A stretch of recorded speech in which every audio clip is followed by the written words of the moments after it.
What's up, guys? My name is Mike, and I am an expert in talking about having cancer. How does one become that? Well, about 6 years ago, my body was like, hey man, should we mutate? And I was unsure, but then my body decided for me. It was like, great, we gave you metastatic melanoma. And I was like, okay, I guess I have to deal with this. And so I did. But the other component of my biology that I sometimes like and sometimes don't like is that I never shut the fuck up. And so, along with my initial diagnosis plus a stage 4 recurrence last year and a vlog later, I seem to be an expert in talking about having cancer.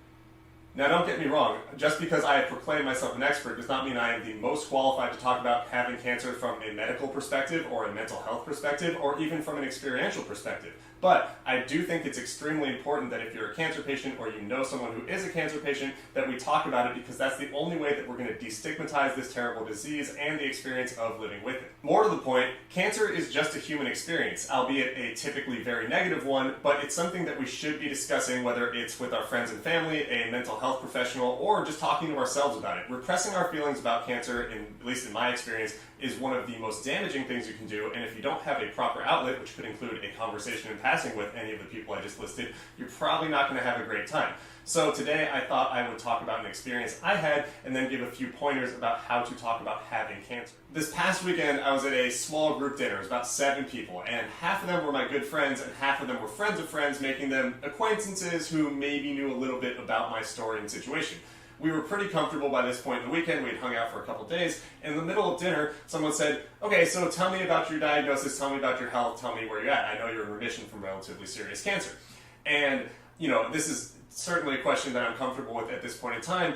And something just clicked. Like my eyes rolled back into my head and I just started talking in a way that I was very comfortable with. And I laid out, what had happened 6 years ago, how I got through my first treatment, who it affected, how I felt, how I was in remission, how I had a recurrence, how, all these pertinent details. But it was a very linear and controlled explanation of what was going on. I felt good about it. I felt like I was giving good information. Everyone seemed comfortable with it. And then when I was done, the entire table was like, oh, thanks for sharing. And we moved along with the conversation. And it struck me, that's exactly what I wanted, in that certain moment. I wanted it to just be part of my story, part of my experience, and I wanted to let them know how the experience had been and that I was okay, and that we didn't have to turn it into this crazy pity party, or we didn't have to go further into detail than I wanted. It really was perfect. And so I was struck by that moment to the point where I said, okay, I feel comfortable, now developing a kind of framework about how to talk about cancer, and that's why I'm sitting here blabbing at you today.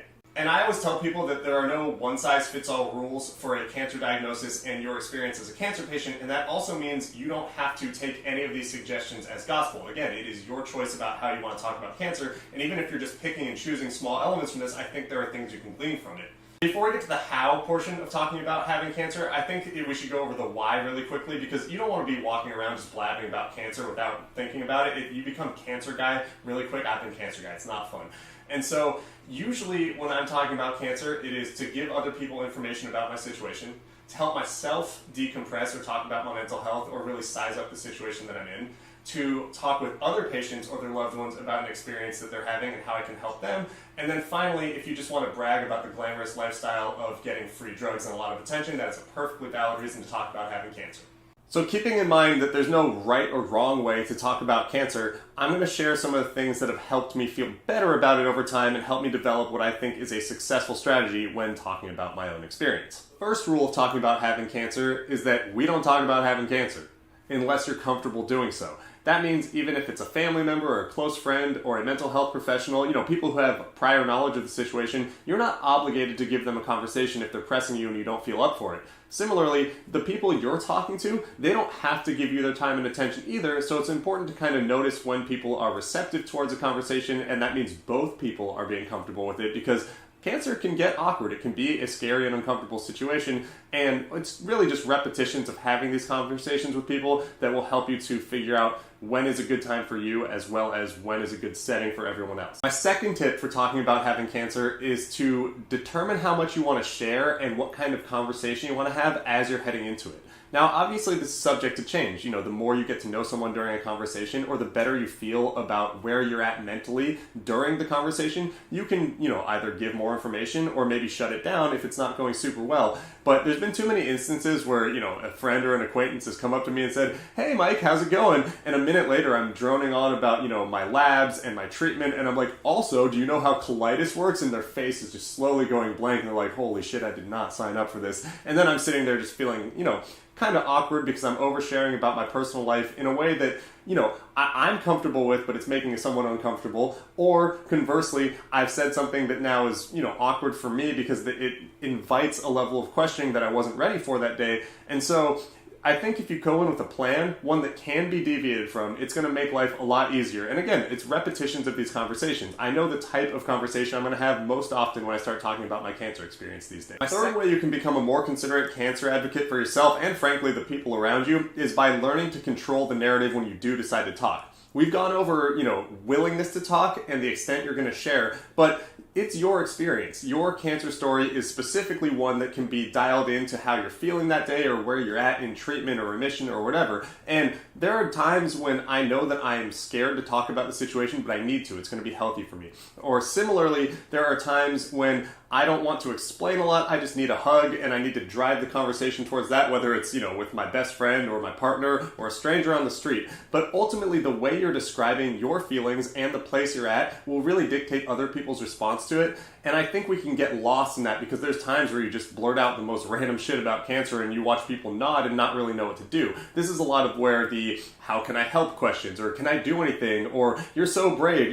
The responses like that often come from a place where people don't know what they're supposed to do and we're not giving them enough information. And it's really hard to point a finger at ourselves and be like, oh, you got to be a better cancer patient. If anything, I've learned over 6 years of doing this that it's a skill, and the smoother you can make the ride for everyone, the better outcome is going to be for everyone. The fourth thing you can do to make talking about cancer easier is to keep your identity when you're doing so. I mean, cancer is unquestionably terrifying. It takes a lot from us. It takes our physical vitality. It takes our mental health. It takes years off of our lifespan, and it really affects all the people around us. But the more you can keep your own identity in every aspect of being a cancer patient, I think the happier you're going to be. And it's easier said than done. I mean, cancer has swallowed up my identity for years at a time before I kind of found a little bit more of the humanity in what I was going through. And when I'm talking to people about any topic, I want there to be levity. I want there to be morbid jokes, and then I want there to be an in-depth follow-up on that so we can have a fully fleshed out conversation, but I never want things to be off limits in terms of joking.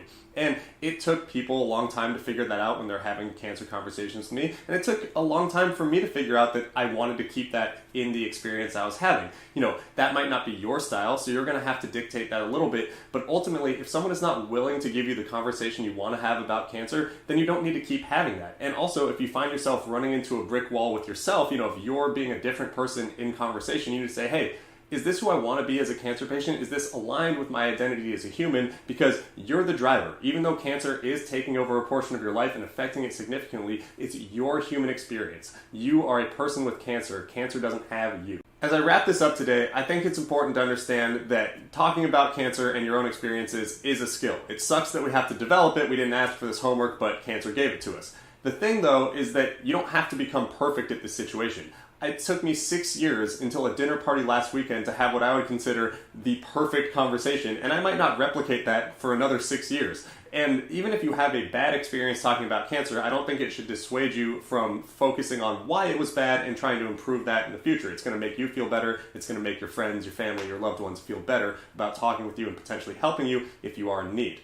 And the reason that I bring up being a cancer patient or talking about having cancer as a skill, which, it doesn't seem like that's a fun thing to approach on the surface, but it's just another layer or element of control we can apply to a situation that often is not in our control. We don't control our diagnosis. We don't control how we respond to treatment. We're not always in control of our emotions on a day-to-day basis, but if we are able to look at things like having a conversation with people who you're close with or people who are new to the situation and learning how to modulate that and becoming better at it, I think it will make us more comfortable with the entirety of the cancer experience. I mean, shit, that's why I started this vlog. I was very uncomfortable keeping my emotions and my thoughts in, and I wanted to hear from more people that have experienced similar things, so I cast it out to the public, and I've been getting great feedback in return. And so I hope that if you're watching this, you're able to pick and choose the things that resonate with you or tell someone who you care about who might be going through cancer, and we can continue to grow these conversations. They're not all going to be perfect. I just misspoke. They are not all going to be perfect, but I hope we can continue to have them. So if you're still watching, thank you so much for spending your valuable time in doing so, and I will see you next time with another conversation about cancer. Bye.